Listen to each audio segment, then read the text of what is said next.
You know, Patrick, we're widely regarded as the greatest Broncos podcast available, which is saying something because there's like 73,000 available. And so to rank at the top, it's a huge honor. But, people will ask us, why are you considered to be the best Broncos podcast? Mario Vitanzi and Patrick Chiotti. So I actually asked Cam Newton for his input on this. And this is what Cam had to say about us. Because you don't just have two stars. That's a planet. You got two planets. Not two stars. Two planets. Planets which are famously smaller and less bright than stars. And obviously less bright than Cam Newton. This is altitude adjustment.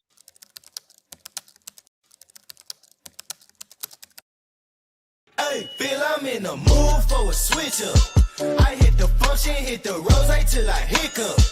I hit the stage and leave with money that's a stick up. All right, Patrick, let's get down to brass tacks. We're just going to jump right into this thing. Wow. Obviously, Broncos number one team in the AFC. If they win two of their remaining three games, regardless of which two they are, they secure the number one seed, which is huge considering they are the only undefeated team at home in the entire league.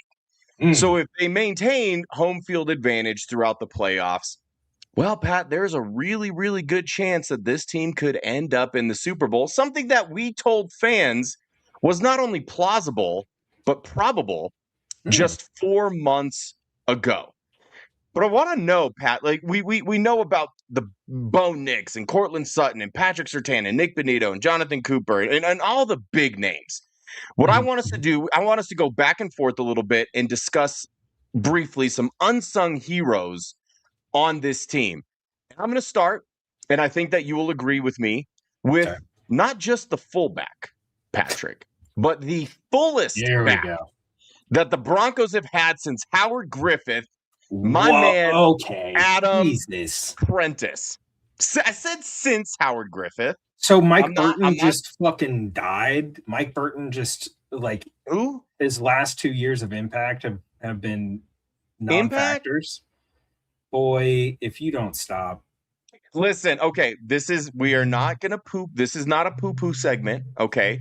We are simply celebrating the stud incarnate that is Adam Prentice, and low-key, what a fantastic job he has done for the Broncos this year. Because here's the thing, Pat, great. Every time that he touches the ball, which is rarely, aside from the goofy ass fourth down play call, which I didn't love, and there wasn't a lot he could do, but he makes things happen. Like a very, very serviceable receiver out of the backfield. We've seen him catch a few passes out in the flat, turn them upfield with shocking athleticism for a man his size. We saw an 18-yard run that should have been a touchdown if he just practiced his stiff arm a little bit, but the longest rush that he's had since high school. And of course, the run and pass blocking.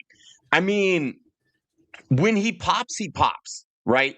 But I think one of the most important things about a fullback is you don't notice him unless you're looking to notice him. It's kind of like the offensive line, right? Like if you get a big block that springs a guy, then you're really going to focus on that offensive lineman. And it feels the same with fullback. I don't think that he's given up a pressure. He's been excellent picking up blitzes. He's been excellent in run blocking and the opportunities that he gets. Like, you want to talk about maximizing the amount of time that you're getting on the field, man. Butt slap to Adam Prentice, because he has been fantastic. And I'm glad that you brought up Burton, because Burton was a tried and true fullback. And even though he should have been a bigger part of the offense, something that, I shouted from the mountaintops repeatedly on the show last year, he scored touchdowns last year. Okay. Basically off the street, and Adam Prentice has not missed a beat. And Adam Prentice has been so good that Kodiak is fully erect. Thanks for that, Kodiak. Pat, let's kick it to you. Give me an unsung hero. Well, it's definitely not going to be Luke Wattenberg, like Paul Shatter said in the comments. I think I think JFM's a good one. I'm going to stay with the This one. offensive side, though. Honestly, like Alex Palczewski is someone I think deserves quite a bit of credit for stepping up in the wake of the Ben Powers injury and playing as well as he has. Is he playing at the same level as a Quinn Miners? No, obviously not. But dude, this guy's got some nasty to him. He's keeping this offense afloat. And like sometimes when you have a key guy like Ben Powers go down, not that he was playing at a super high level to start the season, but when you have a key part, a key starter of your offensive line go down, it's tough to get a guy in there that can keep or like just maintain or even elevate the level of play. Well, and Pat Palcho was technically third on the depth chart. Yeah. So he's the guy stepping in for the injured guy, right? So the fact that he's been able to fill in where he has throughout this season, last season, I think that's a testament to the coaching staff, the development.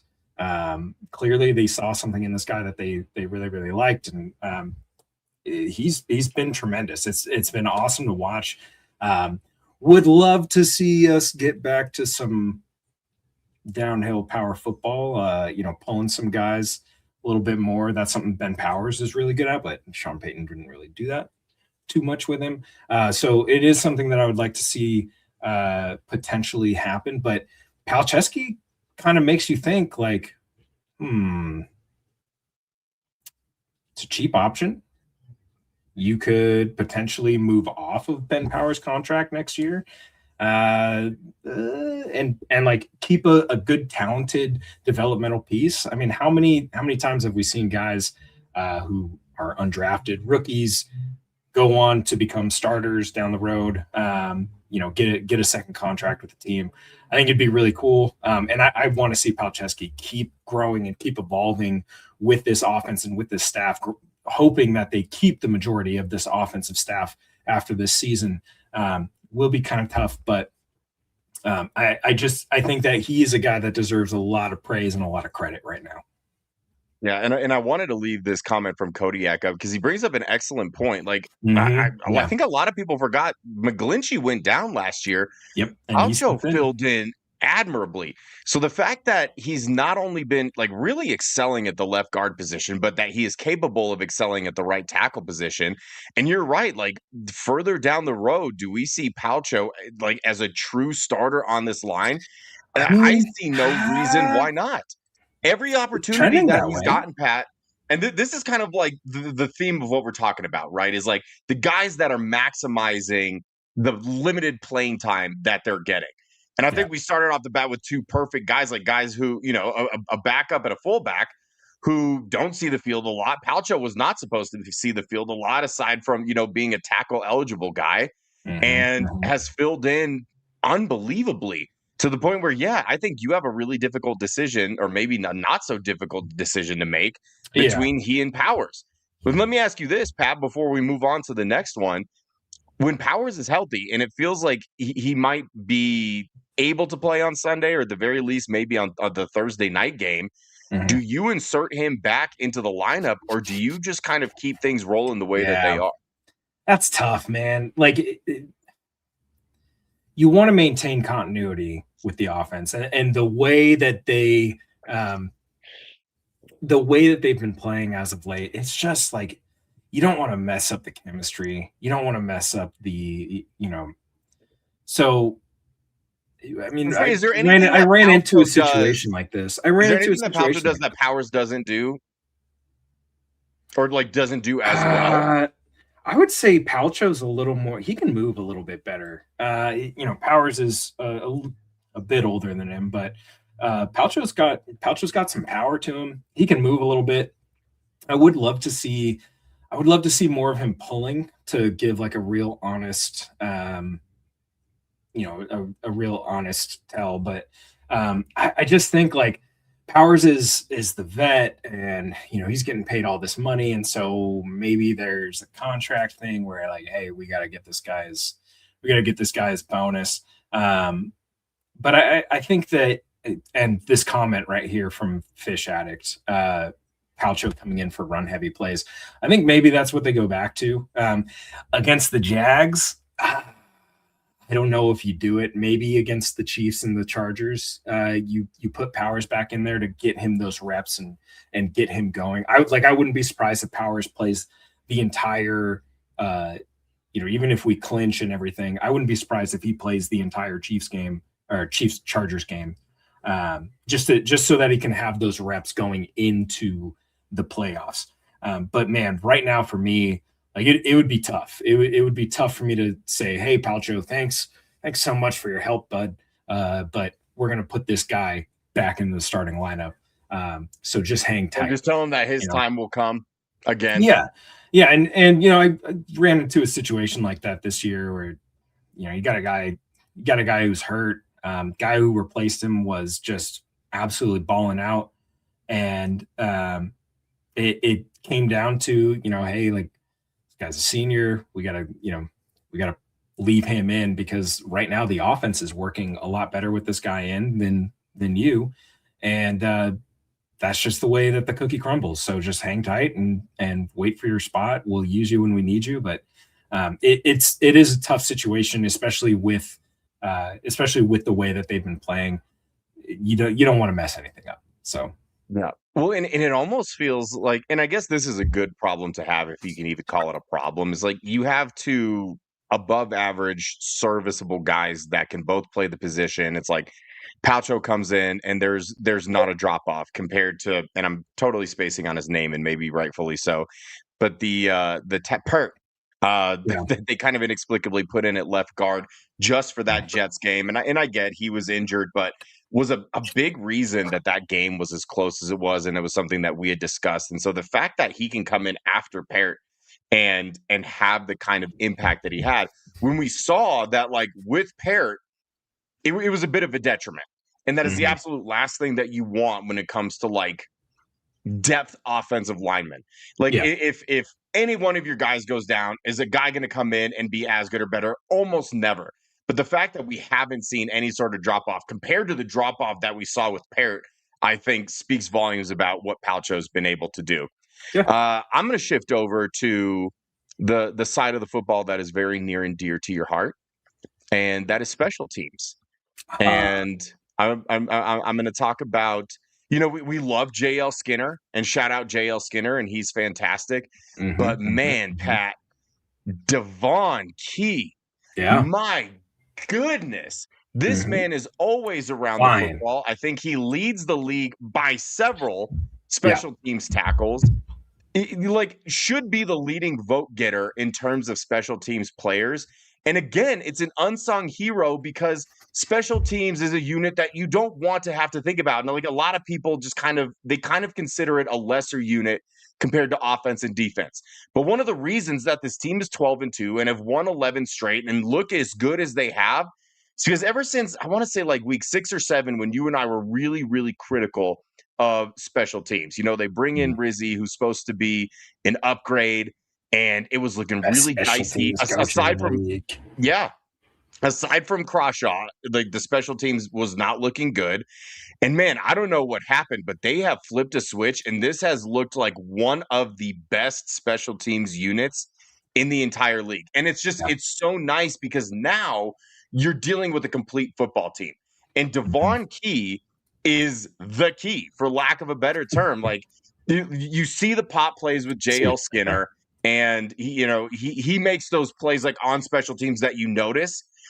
But Devon Key is just always there, man. And it's so nice to have like multiple reliable special teams players, especially when Trent Sherfield was supposed to be one of those guys. Yeah. Like almost the entire reason that they brought him in didn't work out. And man, thankfully, Devon Key and JL Skinner have been as good as advertised, because the special teams unit, in large part thanks to them, has been fantastic. Yeah. I think, JL Skinner is always going to be my special teams guy. Like that dude Of is course. is so damn fun to watch. Somebody said he's the team's K-Web from the 2015 unit. David Bruton. David Bruton. That guy was everywhere. Man, Devon Key's been playing lights out. But I mean, this unit as a whole, like, you know, before the season when we were talking about them needing to figure a lot of things out, especially like gunners and you know, their lanes and everything. I think they put together a really solid group of guys. You know, missing Kareem Reed right now, but Turner's been a great replacement in his spot. So Turner's been a great find. Yeah, Turner's been awesome on special teams. But I will say, I mean, Jeremy Crawshaw would be my unsung hero, but everybody knows now because now he's a sung hero. I'm pretty sure he's leading the league one of the Pro Bowl voting for punters. One of the best punters in the league as a rookie. Remember when people wanted to cut him? Yeah, I'll never get over that. I'll never get over that. I will say, what's funny, Pat? Like he had been having this great year, and then randomly had that absolute turd of a game against the Raiders. And then all the haters came out of the Raptors like, see, I told you he wasn't any good. And then I think he put like 5 punts inside the 20 the next week. Yeah. I mean, look, the Raiders game, wind's blowing 40 miles an hour. You try to go kicking that shit. Like, please. I will say, though, one unsung hero on the special team side, and maybe he's a defensive guy for you, but for me, Dondre Tillman has been an awesome guy on kickoff and kick return in terms of blocking.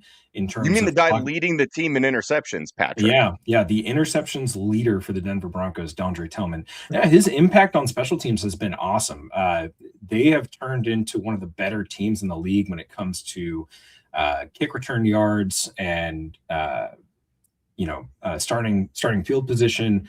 And a lot of that is due to him. Like you mentioned something about like, oh, well, this team put a defensive lineman out on I think it was Seattle kickoff, and they blew up the blocking. Well, that's what Dondre Tillman's been doing. I'm actually like a pretty big fan of the new kickoff format. I like to see them. I like to see the kick returns as kind of like a run play almost. So like most of the time you can just block it like duo and you're gonna find a crease somewhere.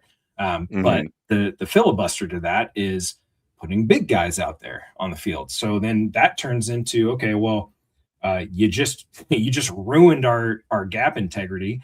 And Dondre Tillman's been doing a great job of doing that. And he's opened up lanes for guys like Devon Key and JL Skinner to come in and make key tackles. So kudos to him. I think he's been doing a really good job. Touchbacks going back to the 35 is blasphemous. Well, kick the ball in the landing zone. They desperately want to see returns. Kick the ball in the landing zone. God forbid they scoot the kicker back 5 or 10 yards. I know that one's. We're just gonna keep letting the offense get closer and closer when you kick it out of the end zone. The one thing I miss about the old kickoff is like at the beginning of the game when everybody's lined up and they all start running with the kicker, and then you get that beautiful shot down the line, the kicker booming the ball, and everybody gets going. Now you got guys just standing there waiting like this. Yeah, we're going. But I think it allows, and I know we're kind of getting off the rails here, but I think it allows for more creativity on the special team side. Because, like I said, you can treat it like a run play. So don't be surprised if we see like fucking. Like all of a sudden it's kickoff power and you got a guy looping around and they start going left, and then all of a sudden they're going right and you got someone kicking out. Like it'd be beautiful. But yeah, Dondre Tillman to me, unsung hero of the special teams unit. He's been an absolute boss this year all over the place. Yeah, and like I said, inexplicably leads the team in interceptions, which is crazy on a team with Patrick Surtain, who just got his first interception. That really turned that game around. Riley Moss, who just got his first interception. Brandon Jones, who has one, Hufanga, who somehow doesn't have one. But no, it's he's dropped about number 6. 3 or number 4 rotational edge rusher and USFL legend Dondre Tillman, who also, And by the way, had a sack in a key part of the game on Sunday. And you know what, Mario? We called that one. That's sure a big win for us. That is a massive win for us because we were saying we were on that after he got picked up. We were like, oh shit, this guy's gonna be a stud. And it was just kind of like one of those like whatever USFL guy. Like you thought he was a camp body. Yeah, and he was supposed to be. He was supposed to be, and he came out and he was so good. They had to put him on the team. Yeah. Paul Shatter wants to know if the Broncos break the sack record. Here's what I'll say. So I think this game against the Jaguars is going to be tough. They have a good offensive line. Trevor Lawrence is fantastic. Yeah, I know that he's gotten a lot of crap. It seems like he's finally in a good system. His receivers are finally catching the ball for him. I've been a Trevor Lawrence fan from the beginning, and I know, again, he gets a lot of crap, and people were even throwing the bust word around. But if you ever just watch the all 22 of Trevor Lawrence, he's unbelievable. Really, he is. And it's just like his receivers let him down time and time again. He's had so many different coaches, so many different play callers, different weapons. And now that they're finally kind of gelling, you're starting to see, and we're going to see it firsthand on Sunday, really how good Trevor Lawrence really is. And so I'm not sure how far off they are on the sack record if someone in the comments wants to look that up. But I don't think that they're going to get too many. And I think you're right, Pat, like 1 or 2. 3 sounds like a lot. Like if they can get 3 or more, then I think that they're kind of playing above their station in terms of what we've seen from the Jaguars offense. But I think if they are going to break the record, it's going to come against 17 more. Kansas City Chiefs. 17 more. Yeah, that's all. So you need 3 games. 6 a game. I don't think you're not getting 6 against the Jaguars. Maybe 2 against the Chiefs.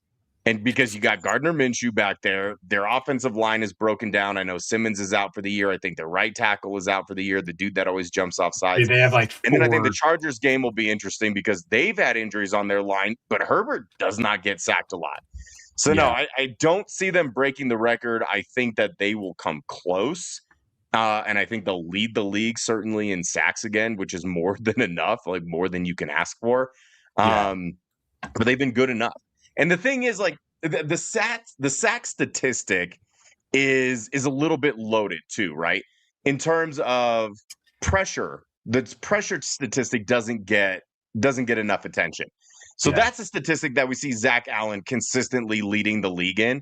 And they're not as important as sacks, but damn, like if you are consistently pressuring the quarterback, and I think I saw a graphic, Pat, that said Jordan Love was pressured on something like 55% of his dropbacks on Sunday. And in the second half, when the Broncos defense finally started to gel and they really started to get after him, because their pressure rate in the first half was not good. Then the second half, it was off the charts. And that was when Jordan Love started to kind of fall apart at the seams. And they only had 3 sacks. It was the pressure. It was constant pressure that was getting to Jordan Love. And so I'm almost not as worried about sacks. Like, as long as this team can generate pressure, because now, Pat, correct me if I'm wrong, the offenses that are going against this Broncos team who are running almost exclusively man, like more man coverage than any other team in the league, they're wanting to get the ball out quick because they know that pass rush is coming. They know that VJ is sending stunts, sending blitzes. You never know who's coming and when. And that's just kind of become the MO. It's like you got to attack them short, quick hitters. And the only time that we really see teams throwing deep is if they're trying to draw pass interference on Riley Moss. Yeah. Well, which is a good strategy, apparently. Should be noted that, and we'll talk about that. It should be noted not to say that it's justified. It should be noted that the Broncos did sack Herbert 5 times in that first matchup, and that was with Joe Alt playing in that game. So it could be interesting. Could be a if few. they have one of these insane sack games against Kansas City, which I like, that's kind of the 10 vibe that I'm getting. sacks. 10 They sacks. Chris are Gardner Minshew on Christmas. Here's your Christmas present. Pat, Sack in the this face. team is so demoralized and so out of their element now. In his post-game press conference, Chris Jones didn't even know that they were eliminated from the playoffs. He got there talking like, yeah, well, we just got to lock in. Like, there's still a chance, and he's like, oh, wait, are we eliminated? Oh, we're eliminated. Oh, okay. And it's just like Mahomes is down. That team they're cooked. So if you are going to make up sacks in that category, then I think it's going to have to be that game. 100%. Their offensive line is a mess. I love Gardner Minshew to death, and I would have loved him to be the backup quarterback here just based on vibes alone. But that needs to be a really messy game, and I think that's the game that could kind of like keep them in the running for setting the sack record. And I think they're just going to have to find a couple that maybe they otherwise wouldn't get on Sunday, because I don't see Trevor Lawrence getting sacked a lot. Let me ask you this before we get to the unsung hero of the defense. Let's say the Broncos do beat the Jaguars. They clinch the number 1 seed. Do you sit the starters for the last 2 games, given the situation in Kansas City and, maybe the likelihood that they're probably going to play Herbert in the last game. They're going to be fighting for a wild card spot. But do you treat those last 2 games as? I honestly hope, and I know it's a long shot for them to clinch, because I think the Patriots have to lose to the Ravens, and I think the Texans are still in it, have to lose it, whatever it is, or like think the Bills have to lose to like secure, and I think the Bills are playing someone not very good. Regardless, like, I'm almost rooting for them to not clinch it, because then I think that is a real decision that you would have to make and something that you would have to discuss. I don't see Sean Payton resting the starters. Like, maybe he kind of treats it like an exhibition game, because I certainly see the merit in wanting to rest your guys. But man, you're talking about week 17, and that's a Thursday night game. So then that's like just more additional time that they're not playing. So like following that Jaguars game, so you go to week 17, week 18, then you got the bye week. You're talking about not playing meaningful football for 4 weeks, for damn near a month. I don't like that. I'm not even a big fan of like when teams rest their starters in week 18. And I hope that they're at that point, because I think it'll be nice for them to have a couple weeks off. And, maybe you play, your Alex Singleton and your Talanoa Hufangas. Cortland Sutton gets some run. I think that's a game that Bo Nix sits in week 18 if they have clinched the number 1 seed. I think that's a game Pat Surtain sits, like Nick Benito sits. Like you're really heavy hitters, but you're leaving most of the guys out there because I think it's just too much time. So awesome as it would be to kind of have that feather in your cap of like, a lot of people didn't think that the Broncos were legit contenders 3 weeks into the season, but then they happened to clinch the number 1 seed as early as week 16 would be absolutely insane. Crazy. I don't want to have that decision of, do you rest your starters for an entire month? Because I think that's way too long. I mean, you're a football player, Pat.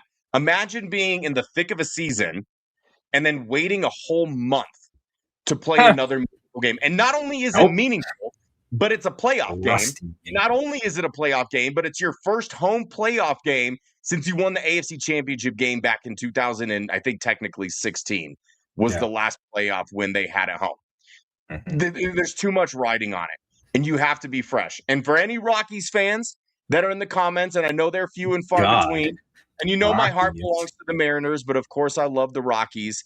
In 2007, if you remember Rocktober, Rockies fans, when they won like 21 of their last 22 games, they swept their way through the entire playoffs to meet up with the Boston Red Sox in the World Series. And what happened? The Rockies swept the Diamondbacks in the NLCS. The Red Sox, I think it took them 6, maybe 7 games to beat the Indians, I want to say. Or whatever insensitive things they were used to be called. The bottom line is the Rockies went, I think, 7 or 8 days without playing a meaningful baseball game, without playing a live game. And so you took the hottest team in the entire league, exactly what the Broncos are now, You sat them, and a week off in baseball is the equivalent of a month off in football. It is an eternity in baseball. Yeah. Your timing is off. You got to knock the rust off. You've got to regain all of this momentum that you've lost. I don't like the idea of it. And thankfully, honestly, it's very unlikely that even with a win that they would clinch the number 1 seed. And honestly, Pat, I think best case scenario, and for us to all have the merriest Christmas that we possibly can, is they go out, they take care of business on Sunday, they beat the Jaguars, they kind of solidify themselves as beating another really good hot team, and then you go into Kansas City, a place where you have not won since the 2015 season, and you beat the brakes off of that team. You send all of those fans home sad, and there's not going to be a lot of them. I had a buddy that lives out there who said the get-in price for that game, $43.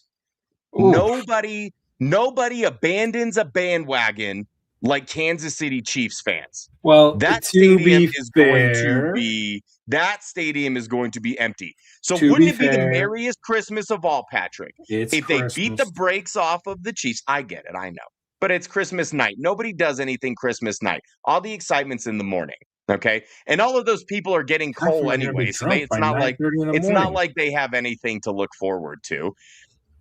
You beat the brakes off of the Chiefs Thursday night. That clinches the number 1 seed, because it was already taken from us to knock them out of the playoffs because they've been like so bad. Like, I know they were bad. I didn't think that they would be this bad to where they would be eliminated 2 whole weeks before the Broncos got the chance to knock them out of the playoffs. But here we are. And so as a consolation prize, we might not be able to knock you out of the playoffs, but we're going to go ahead and clinch that 1 seed in your backyard. How you like me now? Yeah. Send Travis Kelce back to Miss Swift with a nice ass whooping for Christmas. I like it. How excited do you think Taylor Swift is that instead of having to fly her private jet to bumfuck Missouri and go to that horrible stadium with those horrible people and watch that team live and in person, when now she can sit at home in front of her big screen TV and her nice couch, little warm fuzzy fire or cozy fire going on, fuzzy blanket. She's got her cats there, and she gets to watch Bo Chapman Knicks from her TV in high def playing in the playoffs. God, that has got to be such a relief for her. One moment. Hey. Okay. Ben, where does Taylor Swift reside? Where does she live? Like on the reg? She would know. All over. So she doesn't have a house in one place. She just lives on an airplane. What? I'm like, where is her? New York, Tennessee, New York. New York, of course. New York is where she'll be. You think she would watching Bo Chapman Knicks from New York, from her Manhattan penthouse? Mm-hmm. Watching Bo Chapman Knicks. What if at the end of that game, as she writes her next album with Bo Nix as her inspiration, as her muse? Oh no, Sean Payton would be the muse. Sean Payton would be the muse. Taylor Swift would see Sean Payton come up on the screen. She saw the coaching picture. She saw that coaching picture with the bulge, and she's like, "Oh, you know what? I will put a considerable amount of money that the first words of the next Taylor Swift album are, well, look."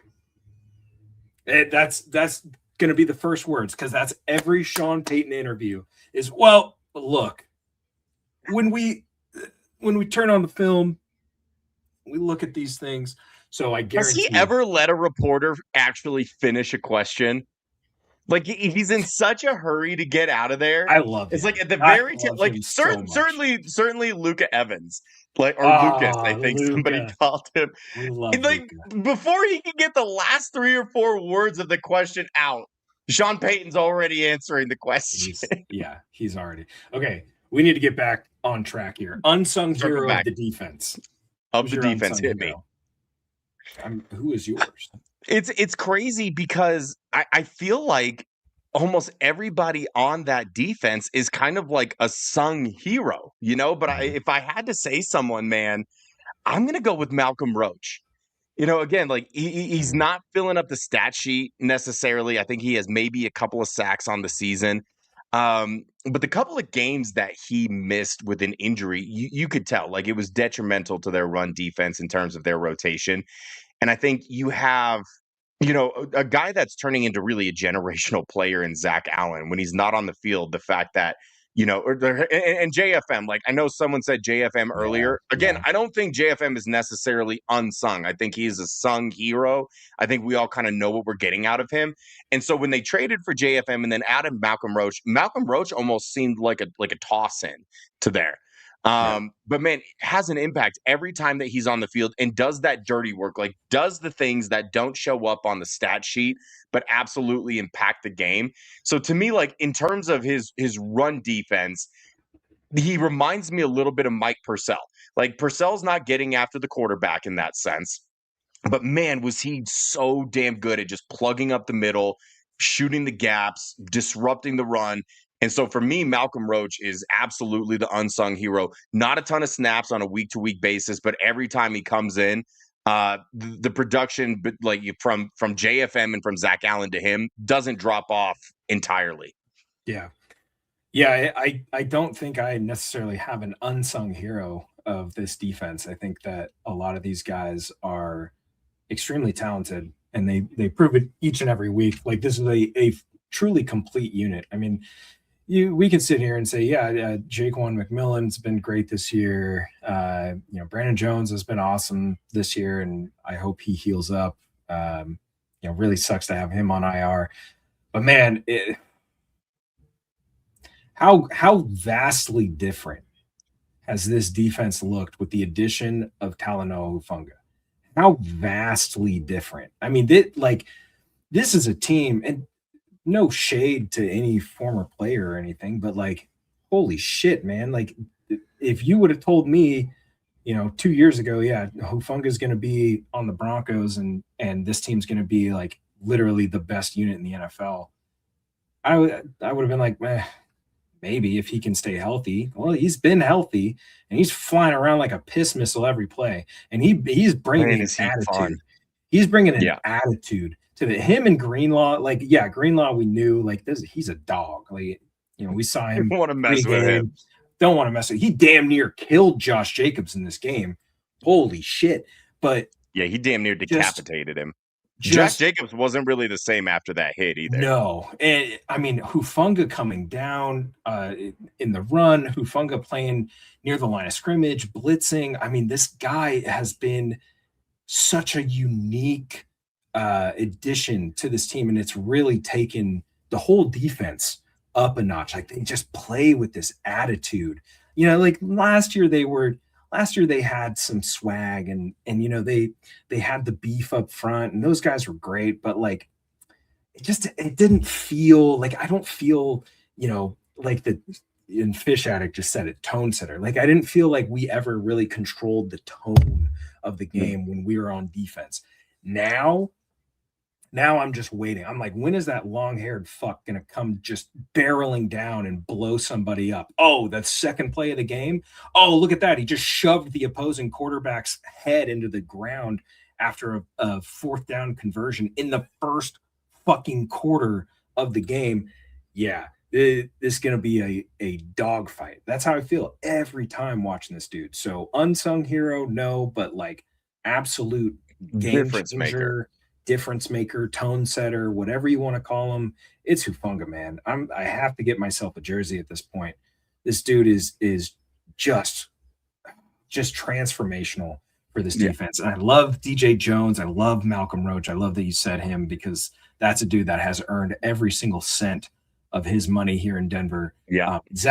I feel like Zach Allen is the unsung guy, though. Like, we just don't hear his name. But he gets lost in the shuffle somehow. He gets lost in the shuffle, but it's like, dude, this guy is impacting the game left and right. Like, he's such a difference maker. Pat, there have been three different times. There have been 3 different times this season that a team has been in field goal range. Zach Allen has sacked the quarterback, and knock them out of field goal range and force them to punt.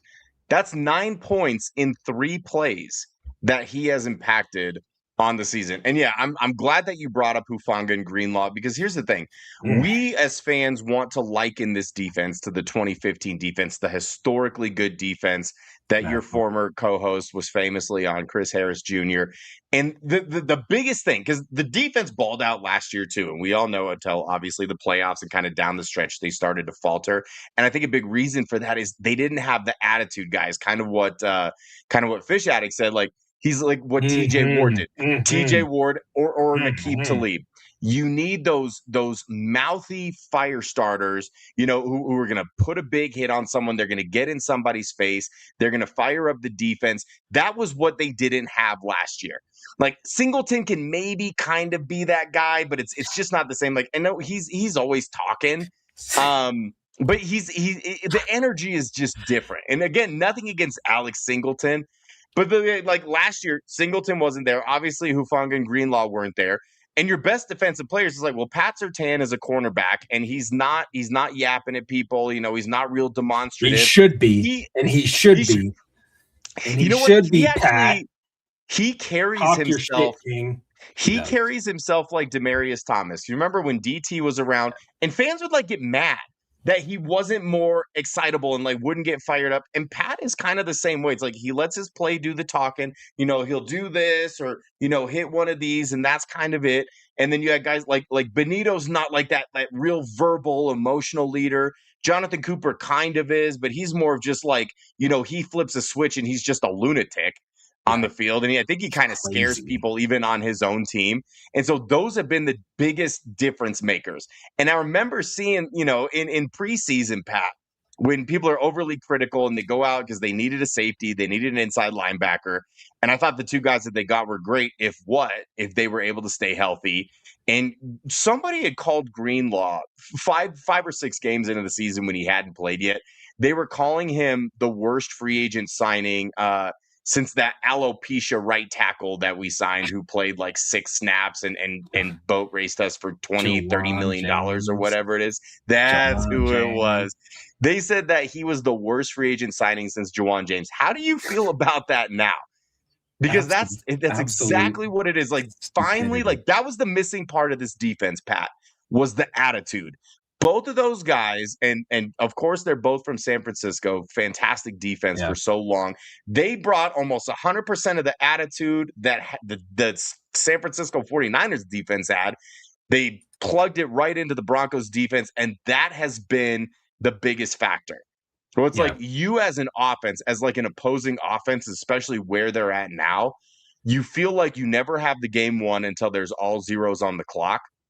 And you feel like when push comes to shove, that defense is going to thump you when they need to. And I think a lot of that begins and ends with the attitude that Hufanga and Greenlaw bring. Yeah, I think so too. I mean, we've seen the fire from Greenlaw multiple times this season. Him getting suspended for tripping with the refs. Because anyone can get mixed up in he got mixed up in the shuffle, against the Packers. He laid that fucking wood. My goodness. That's a dude.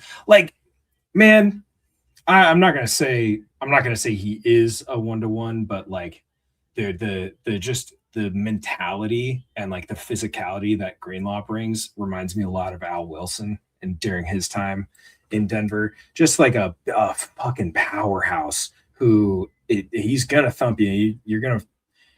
He's gonna let you know he's there for 4 quarters of the game. Pause. You're gonna feel him. It's just the attitude, and other guys see that, and then it's infectious, right? I had the pleasure of talking with Tatum Bell about Al Wilson actually, and he was like, "Yeah, that dude won't say anything to you. Between the whistles, he's not going to say a word. He's just you are just going to feel every single pound, and then he's just going to chirp. He's going to say little things to get in your head and make you not want to come back his way. I feel like that's what we have in Greenlaws. We have that attitude. We've got that nasty back. I was laughing earlier because you were talking about Singleton, and we have a new nickname for Singleton in the fantasy group chat, but I don't think that I can say it on air. But if you're brave enough out there and you want to get a number 49 single nut jersey, you absolutely should, because that is such a banger of a jersey. Preferably the blue one, the classic blue one. That would be ideal. And you know what? He would probably love You're it. a menace. So, All right, we gave flowers to the guys who otherwise maybe don't get flowers, but inevitably, Pat, we have to talk about the straw that's your best, the straw that stirs the drink. And I've been waiting to drop this video because I feel like we haven't done it a lot.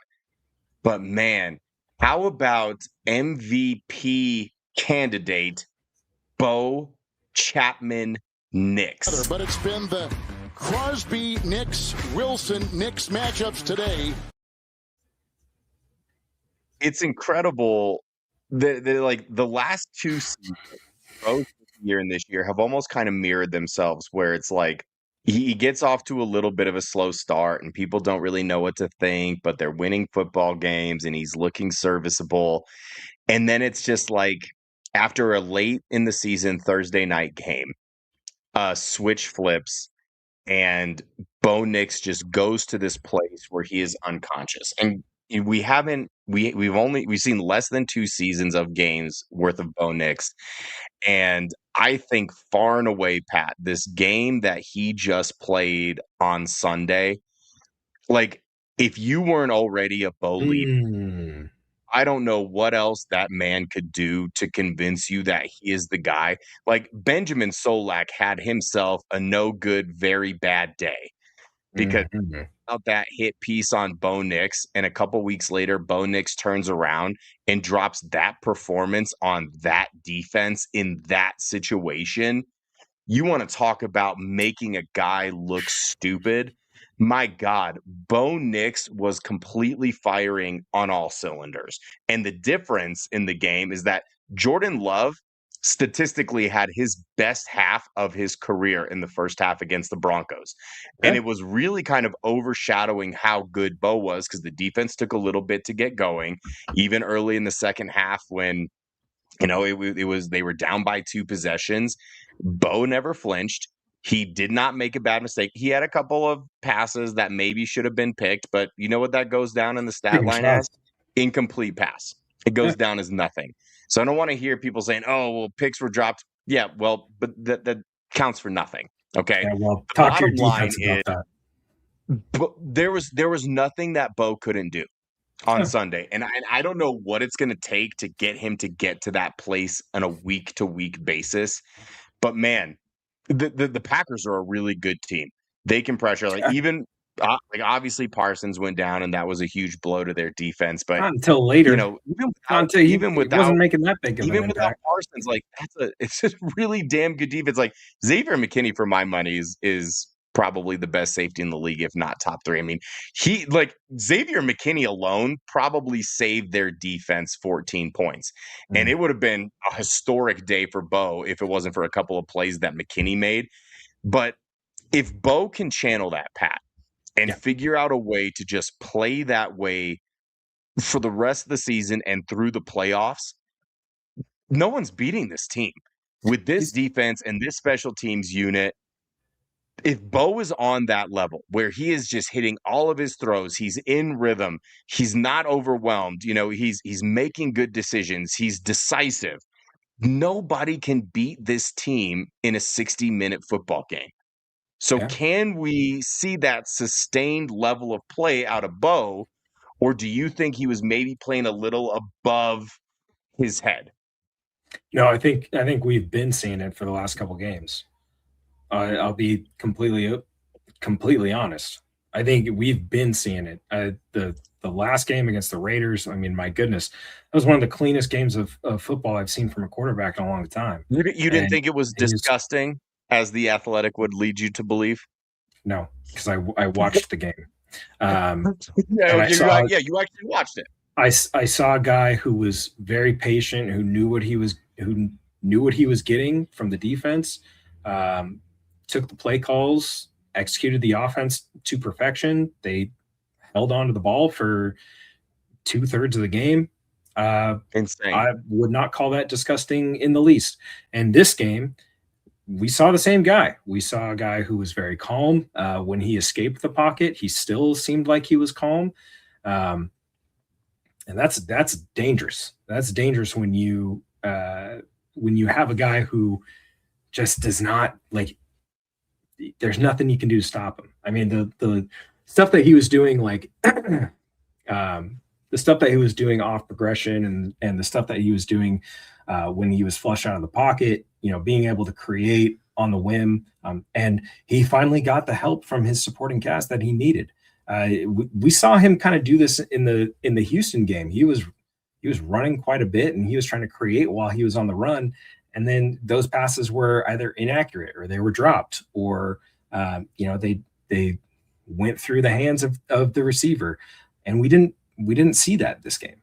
We saw his supporting cast really step up in a big way. And the run game is coming into its own, which is fantastic. They talked about the personnel change, not doing as many personnel changes within a series, which is great. It helps him with his rhythm. It helps him with his play calling. It gives him more time to diagnose a defense. I think a big reason why sometimes we saw him struggle early in his career and then earlier this year was because, he's having to get the play out. They're having to switch guys out. They're not giving him enough time to actually read and react to what the defense is giving him. And so now and we did see that on Sunday, Pat, where he had to call an early timeout, which you hate to see. And he was visibly frustrated with Sean Payton. Yeah, because they cleaned it up after that. Yes, and I think Sean is transforming in his own right as a play caller. Hearing some of the things about like shortening up, abbreviating your play calling. I think that helps tremendously because you're actually able, Bo goes into the huddle with 2-3 plays every time. And that is, he's got to rattle those off. But before they break the huddle, he's got to rattle all that off. And that's a lot to think about. And then you only have 14 seconds to diagnose and get your motions and your shifts and all that stuff in. That's a lot, man. So let's make it easier on him. And I think they have. Well, and that's why it takes time, right? That's why it takes time to see quarterbacks develop. It's like Sean Payton is a little bit more shot out, but that's going to be most offensive play callers. That's going to be most rookie quarterbacks. I'm sure Caleb Williams, in the growing pains that he's had this year with Ben Johnson, I'm sure Ben Johnson is the same way. He's a brilliant play caller, but I'm sure he's really demanding. And we saw Caleb Williams struggled a little bit, but now that he's starting to get his feet under him, Caleb Williams is starting to look like the guy that we thought he was coming out of USC/Oklahoma. And it just what takes coaching time. tree is Ben Johnson from? Do we know? Anybody? Payton tree. Extension of Parcells tree, but Payton tree. That's the reality. These guys know how to work with quarterbacks. They know exactly what they want. They know exactly how they want to design their offenses, and we're seeing it right now, man. Bo is he was always a freak. He was always an athletic freak. He had the arm talent the whole time. Yeah, he had the arm talent the whole time. He's got the athleticism to get out of the pocket. He's got the toughness to do designed runs. I mean, this guy is someone said, Fish Addict said he's a diamond. And I mean, yeah, that's true. Think of all the people that were just shitting on Peyton and Denver for taking this guy when they did. Oh, the sixth best quarterback in the class. Oh, geez, this guy's going to be a bum. He was in college for 10 years. Blah, blah, blah, blah, blah. Pat, there were people that really convinced themselves that Spencer Rattler was a better quarterback than Bo Nix midway through last season. You remember that was a real conversation that was had. Do you remember Bo Nix's first college game? Do you remember that game? No, was it No, I don't. I know it was at Auburn.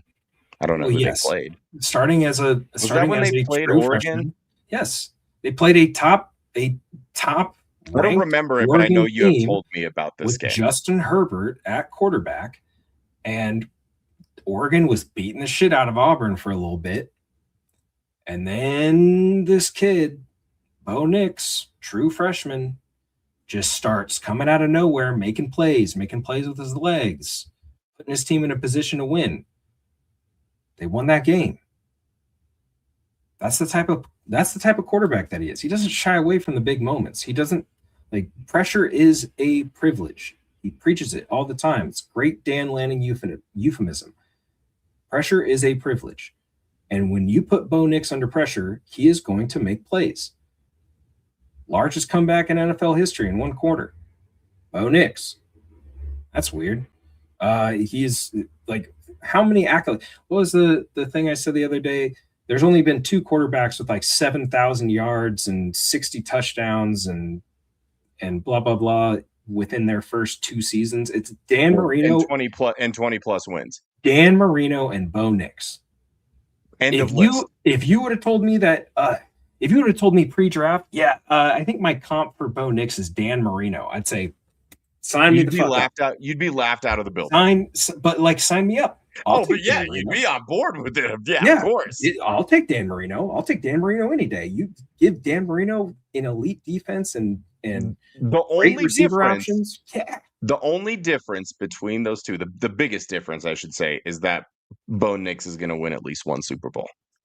I think so. I like look at this point. At this point, and I know it's so crazy to talk about. It's so insane to think about. But like, what's going to stop him from doing like maybe Seattle? The Rams are a great team, Rams. Great defense, great offense, great coaching staff. Mike McDonald's doing great things in Seattle. You can't ever count out Josh Allen. Drake May's been playing fantastic, and I like the Patriots were like they had one of my favorite draft classes. I knew the second that they signed Vrabel, like this team's going to go back to the playoffs. We're all fucked. They gave him Drake May, like fuck me, like, and like I think to myself, like, when you're playing these guys and Bo's going to be put in these positions, I'm at a point where now I trust him to get out of sticky situations. I think the most important thing to keep in mind with all of this is year 2 of a rebuild. They are still hamstrung by the Russell Wilson contract. And how's he doing, by the way? Not good. Not good. How's Russell Wilson doing these days? Well, you know what? If you only pay attention to his social media, you think that he is just having a fantastic year. And then they turn around and I'm pretty sure he was not even active on Sunday. But that's, I think that's in the past. Bree and I said that he would be benched before the Broncos game.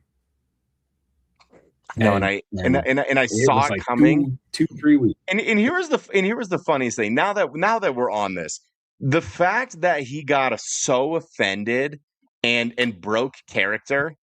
Yes, character. I say character because he's absolutely playing a character in real life. He broke character and got so upset by what Sean Payton said, and in the process, like really kind of undermined their like Jackson Dart and their actual starting quarterback. It's like, Russ, you were never long for this world in New York. You knew that this was your fate sooner or later. And the only way that you could have delayed it longer is if you played serviceable football, and you didn't. And so for Sean Payton to come out, like, was it a dig? Yes. It was absolutely a dig. We all know how Sean Payton felt about Russell Wilson.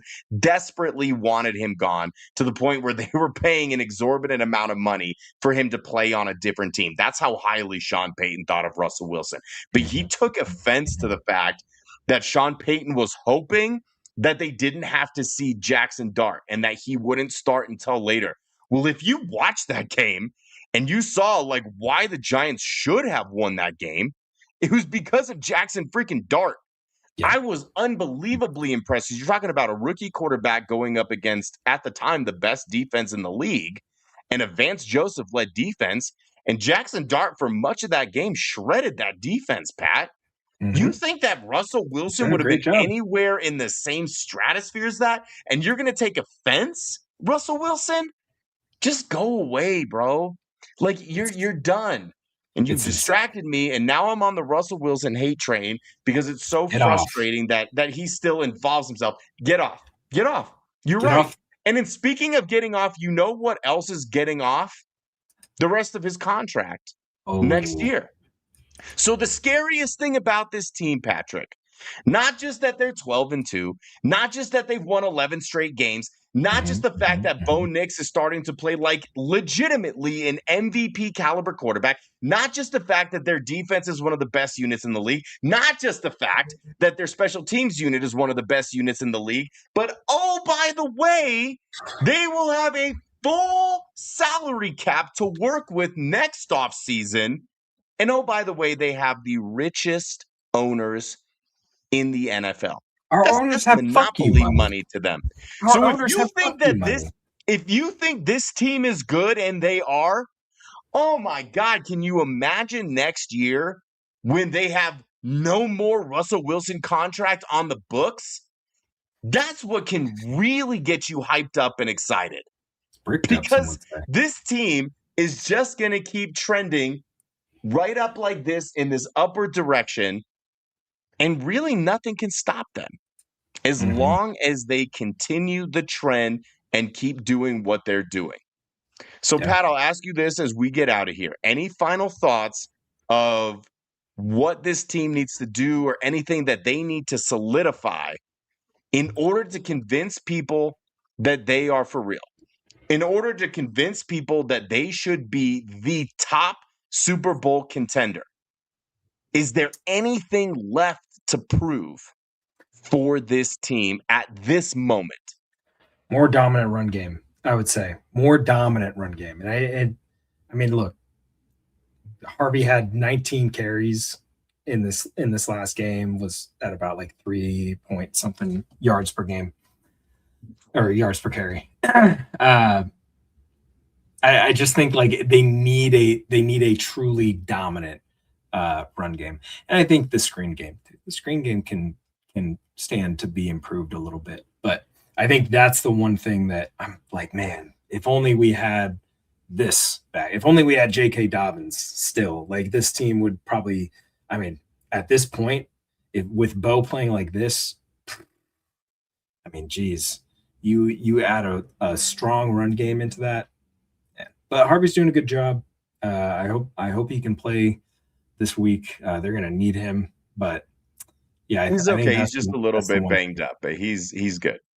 Yeah, and also let's create some more turnovers on the defensive side. We finally got a couple. We finally Let's had a multi-interception game. let's create some more. I think you got to have at least 2 per game going out. Um, I think that's going to be the big thing. I have my own qualms about our pass rush right now. You know, that's a coaching thing, but I think they're playing great football right now offensively. They're playing fantastic football. Sean Payton is dialed in as a play caller. This is his favorite time of year, man, is this playoff run. So Mhm. let's keep this energy going. And yeah, I just saw a funny Luke Wattenberg clip, which is why I kind of snickered. But I don't think they See, really need to. Fishes, I don't think they really care to prove anyone wrong. They're playing week to week. They have goals set in stone. The haters will slowly come believers. The only thing that I have to say to that, I don't want the haters to come believers. Stay your ass over there on your side. We Yeah, don't want you. We don't need you. And you're right. They don't care to prove anybody wrong because they've internalized everything, and they realize that if they win, they will prove people wrong. Do you think yeah. that they respect the opinion of all of these people that still don't want to give them their flowers? I It think doesn't it's matter. It only I think matters it's to just people like me and Pat and all of you watching. yeah. That's I who think it's important to. for them in the locker room, I mean, right now it's just you got to have the most important thing is the next thing, right? The most important game is the next game. And you just got to take it 1 week at a time. You can't look too far ahead. And you just have to keep playing football the way that you're playing football. You played a really good team, and you beat them. Really good team. One You of the beat 'em. one of the Probably better should teams in the have- NFC. Probably should have been like a 40-plus point game for them if RJ Harvey doesn't fumble on that first drive. So, like, all these teams that people are saying from the NFC, like, I fully respect the Rams and I fully respect the Seahawks. I think both those teams are doing really, really good things. But like, oh, Green Bay is this big problem. Green Bay is this. I don't know if Broncos can beat them.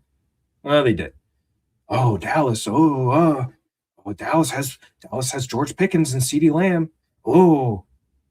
And dumped them. So I think the stigma isn't anymore like, oh, well, they're frauds and they can't beat good teams. Well, they've beaten good teams. So now what's the excuse? I love the notion that people think that they're frauds, because I've said it here, Pat. It's like, you are not accused of being a fraud if you're ass.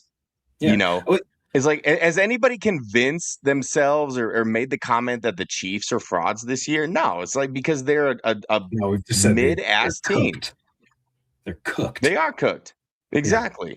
So if you're not winning games, and here's where the fraud label comes from. It's because they kept winning games that people thought that it wasn't sustainable.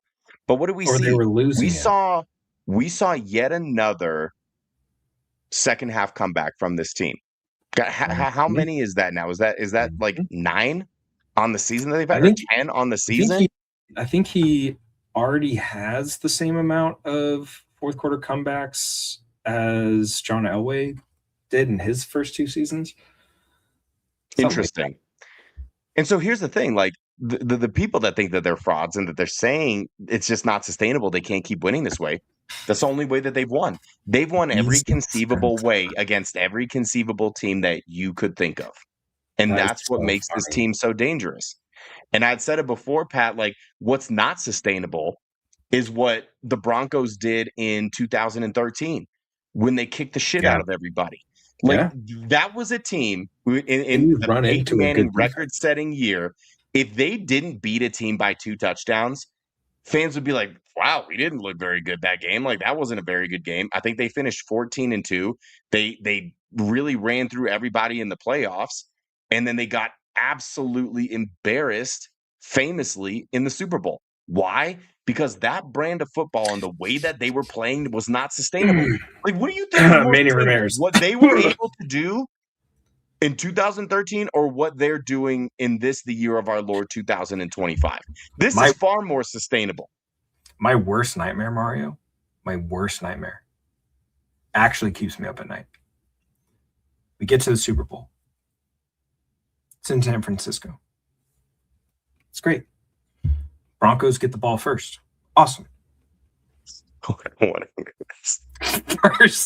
First snap of the game, Wattenberg throws that thing back 4 feet outside, and Bo has to do a Superman leap, and he's doing like the Jordan logo, catching the ball with one hand, and then he throws a screen pass.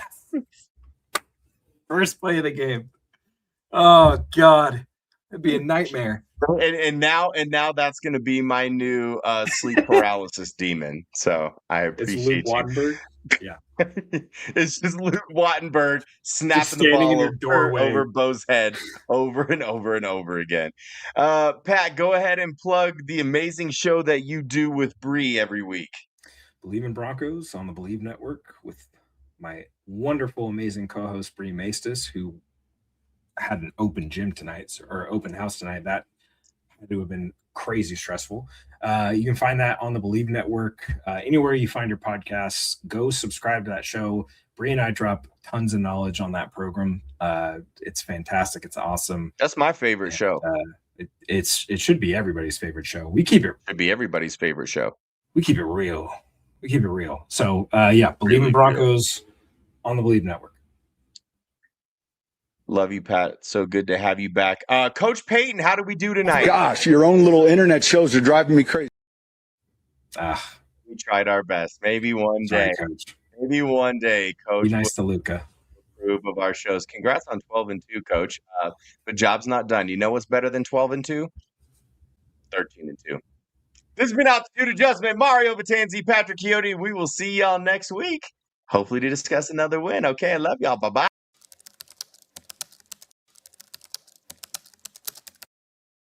Hey, feel I'm in the mood for a switch up. I hit the function, hit the rose till I hiccup. I hit the stage and leave with money that's a stick up.